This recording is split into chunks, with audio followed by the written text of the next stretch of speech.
ঘর থেকে পুজো করে আসার সময় দেখলাম বৌমা কেমন সাজগোজ করছে। নিঘাত বাবার বাড়ি যাওয়ার প্ল্যান করছি।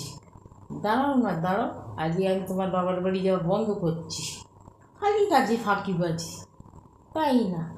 দাঁড়াও না দাঁড়াও, আজকে যেমন করেই হোক তোমার বাবার বাড়ি যাওয়া বন্ধ করবো। কী করি কী করি কী করি, বরং ডাকি আগে বৌমাকে। বৌমা, ও বৌমা, একবার এদিকে শোনো দেখি। কিছু বলছেন? খোকা তো রোজ বাড়ি থাকে না, নাকে মুখে গুজে অফিসে ছোটে। আজকে রোববার আছে, একটু ভালো মন্দ রান্না করো দেখি গিয়ে। বেশি কিছু করতে হবে না, যেটা করবে মটন বিরিয়ানি করো। তোমার হাতে মটন বিরিয়ানি ছেলে খেতে খুব ভালোবাসে। আর তার সাথে চিকেন চাপও করো। আর ওই যে বিয়ে বাড়িতে আজকাল করে না, তুমি কী বেশ করো, ওই যে মাছের বড়ার মতো, ওটা একটু করো। খুব ভালো খায় তো খোকা।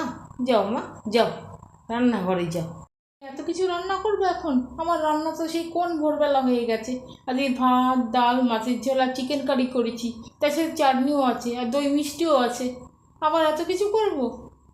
ঠিক আছে, আপনি যখন বলছেন আপনার ছেলেকে বলুন আমি আবার বাজারে পাঠাই। একদিকে ভালোই হয়েছে, আজকে তোমার বাবা মা আসবে, সবাই মিলে একসঙ্গে জমিয়ে খাওয়া দাওয়া করা যাবে।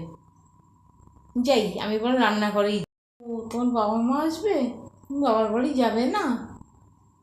ইস, কেন যে বলতে গেলাম। আজকে তো বাবার বাড়ি যাচ্ছে না, ওটার বাবা মাই তো আসবে। এক্ষুনি আবার এতগুলো টাকা খরচা হয়ে যাবে। না বাবা না, থাক, এসব আর দরকার নেই। মা, তুমি ঠিকই বলেছ, যা গরম পড়েছে, আমার বয়সও তো হয়েছে বলো।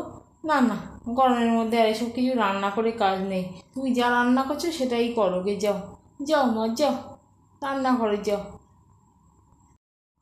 ও, রান্না বান্না করতে হবে না? ঠিক বুঝেছি, আমাকে খাটাবার ধান্দা।